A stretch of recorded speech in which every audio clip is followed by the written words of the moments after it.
Good morning. I know it's really bad to be the first speaker or the last speaker right before break. So I'm a fast talker, and I know we're running a little bit behind, so I'm gonna try and speed it up a little bit.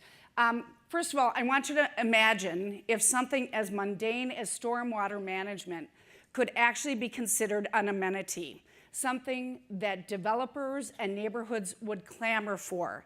Could the service of stormwater management actually be a desirable and economic catalyst? Well, my name is Kathy Lantry, and I'm here to convince you of that. I am the Director of Public Works for the City of St. Paul. I want to just tell you a little bit about myself. When people ask me where I'm from, I tell them I grew up about a mile from where I live today. It's actually about 6 blocks, but I figure that extra few blocks makes me sound a little bit more adventurous. I come from a family of public service. My mother was a state senator for the neighborhood where I live, and then I followed in her footsteps a few years later. Well, sort of. I was actually elected to the St. Paul City Council, and I served in that capacity for almost 18 years, the last 11 of which were as president of the City Council. So it was sort of big news in 2015. I had announced that I was not going to be seeking re-election, and Mayor Chris Coleman asked if I would consider leading the Department of Public Works, which has almost 400 employees and has the largest budget in the city. I was sort of surprised that not everybody was as excited as I was to be offered this challenge. I'm not an engineer, but what I realized is I didn't have to be. My job was to lead and inspire and create an atmosphere of innovation. So hopefully you'll sort of hear that as a theme running through this.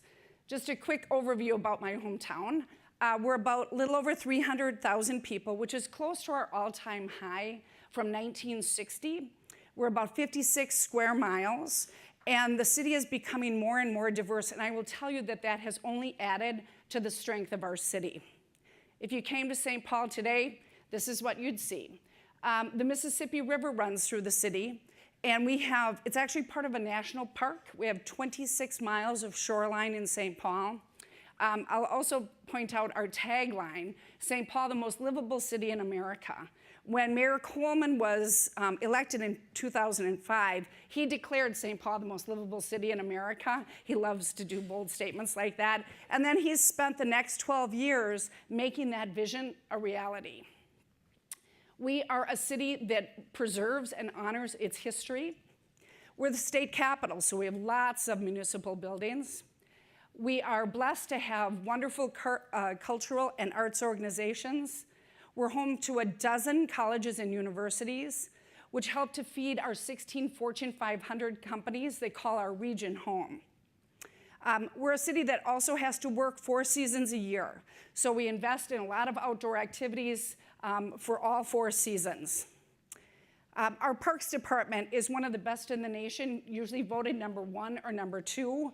And in fact, in many ways, we are a city within a park. And then we have this. This is a hashtag that was actually started by people who saw all sorts of innovative things going on in the city of St. Paul, and it was meant to be sort of ironic. But St. Paul has some traditionalists. And so not everyone has embraced this. And boring is easy and boring is comfortable. And so cities have to fight that inertia all the time. And so we're doing some really creative and innovative things in St. Paul. And I think it just really calls out sort of this push and pull for making things move forward in a city. We also know that there are becoming more and more severe weather events every year, right? We cannot manage our stormwater in the traditional ways that we used to. We have to start thinking about things differently. So in St. Paul, we have created a comprehensive approach called Rain as a Resource. It runs the gamut from simple to complicated. I love this one. It's our Adopt a Drain program. It's actually a partnership between one of our local universities, our watershed district, and the sewer division in Public Works.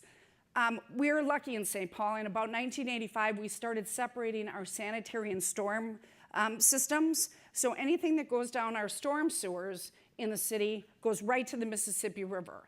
The Mississippi is an iconic part of who St. Paul is. We need to protect that resource because it helps us economically as a city. I love showing off our participants because it's become sort of a family affair. A little bit of hard work. Of course, not as much as this poor little one. What I love about this picture is I hope to see this same picture with this little guy with his kids someday, because we need to embed in him the value that things that go down the storm drain wind up right in the Mississippi, and if we don't figure out how to take care of it, we're really not going to have as much of a future. We also want to be a city that measures itself. How many thousands of pounds of debris do we divert from our storm sewers just because of this program? Right now, we have almost 700 participants, and they help us maintain about 1,100 storm drains in the city. So it's a really, really wonderful program. But that isn't enough for us, right? We have to go to the next level. St. Paul is a built city. So we need to make sure that we are using our land wisely. It's a valuable resource, and so we really want to make sure that we're using it as efficiently as possible because we need the tax base. So earlier I showed you a picture of Como Park Conservatory. This is the pavilion in Como Park on Como Lake, not to be confused with Lake Como, because ours is man-made and has a little bit of compromised water quality. But Como Park is a huge gem in the city of St. Paul. It's got a zoo, a golf course, a restaurant, trails, gardens, you name it. It is a fabulous, fabulous place. But it's also an economic driver for the city. People want to live in this neighborhood. So we need to make sure that we maintain that lake and make sure it is a place that people want to go to. That means, how does the water that drains into this lake get filtered? So we thought about doing something a little bit different. In our case, it's a football field. So this is, Como High School is not too far from Como Lake. They were redoing their football field, so our sewer division partnered with the school district to create a filtration and retention system underneath the football field. We clean about 6.5 million gallons of polluted water annually, and then we put it all back together so that they can play football on it on Friday nights. But again, we're not going to rest there. How do we take it to the next level? What do we do as a city to make sure that we're always thinking about the next thing? What if this is what stormwater looked like, right? What if it were a true amenity that people would clamor for? You know, developers love value. Residents love water. If we all love the environment, what if you could create a system like this that became a focal part of a development that people could hook into over time, that truly became a place where people wanted to be? I know it sounds really simple, but for me, it's become my Gordian knot. If anybody is familiar with the metaphor of a Gordian knot, it is a very complex problem. But the rest of that metaphor is it's a very complex problem that's easily solved with creative thinking. And luckily, I don't have to do this work by myself. I actually have been working with our Department of Finance, our Department of Planning and Economic Development, and our Parks Department to figure out how do we unravel this knot. We also had some outside help. The City of St. Paul was granted application to a Living City Accelerator program. And there are two things that I absolutely loved about this program. First of all, it kept us focused. This last cohort, there were 4 cities that worked on complicated financing questions. You know, all of us are really, really busy. And so it's very easy to set aside a difficult problem and say, okay, I'm going to do my regular hard work, as opposed to taking on something new. So this program really kept us focused. We met 4 times in person around the country. We had countless conference calls so that we could learn from each other's experience. But the other thing that it gave us is a little bit of grant money. And with that grant money, we hired a consultant to help us start running some of the numbers. You know, if we could figure out how to make this work and then not have it be affordable, then really what good is it, right? Could our ratepayers actually afford to have this system installed? So they were really helpful in advancing that work. So here's just a couple of the questions we had to ask, right? Who bears the cost? How is it divided? How is the cost recovered? How do we remove both the advantages and disadvantages? Who owns it? Who maintains it? How do we train our staff on how to maintain it? But most importantly, how do we replicate it? And by the way, embedded in each one of these questions was about 100 more. So let me share with you about what we figured out so far. Green financing infrastructure districts. So one of the things that we found out is that a lot of people can figure out how to build these things originally. What everybody seems to have incredible trouble with is figuring out how to have a sustainable financing source to operate and maintain them. For any of you who have done municipal budgets, the first thing that gets cut is maintenance. And again, if we don't maintain these systems, then we've just got water running through. We're doing this not just because we want to have this great amenity, but because we want to really filter our stormwater, use it as an amenity. So we have to figure out how to operate it and maintain it sustainably.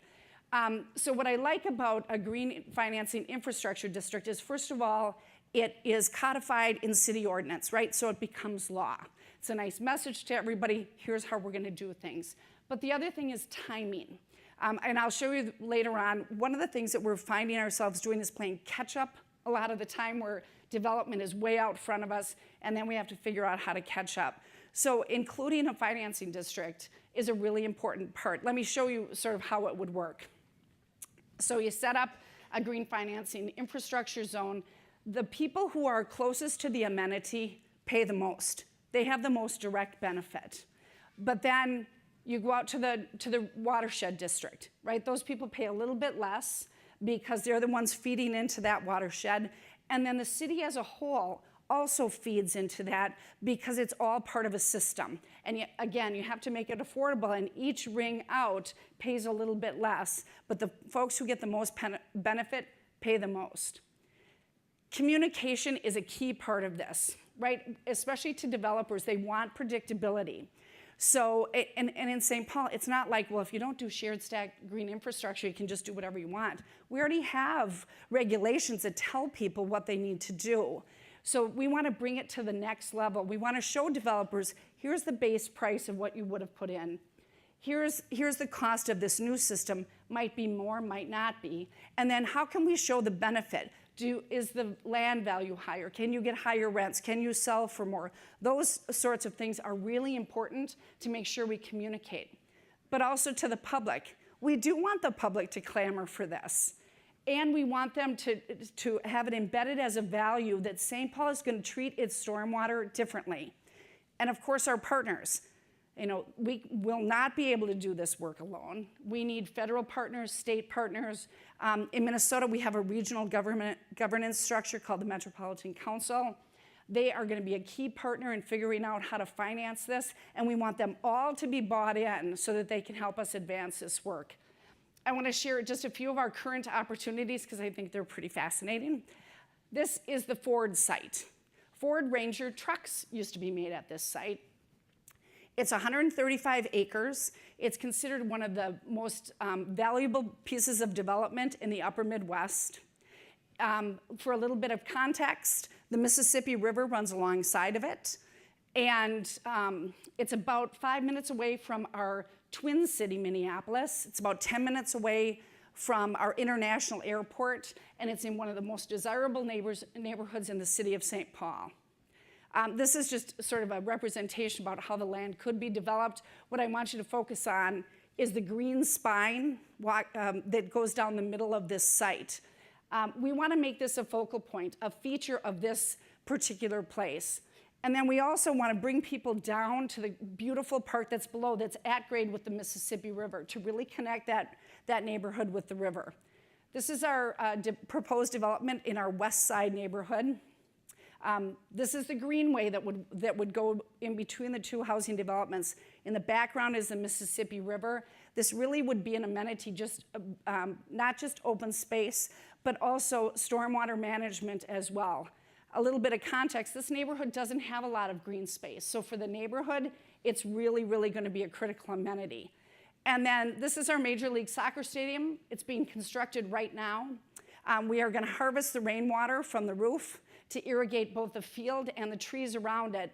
But the other thing is, underneath the public spaces, we want to create retention holding tanks because we really want dense development at this site. And so we are going to set the table for developers when they come in. We don't want them to be using our valuable land to figure out how to deal with their stormwater. So we want to have that all set. So slow but sure, we are undoing the knot. We're not there yet, but we're getting there. It's really important work for the city of St. Paul, but I think it's important work for cities all over the country. If we do this right, we will create open space, create sustainability, livability, help with resiliency, and make it replicable. These are critical ways to address the future needs for stormwater, and we hope that other cities follow St. Paul's lead. Thank you very much.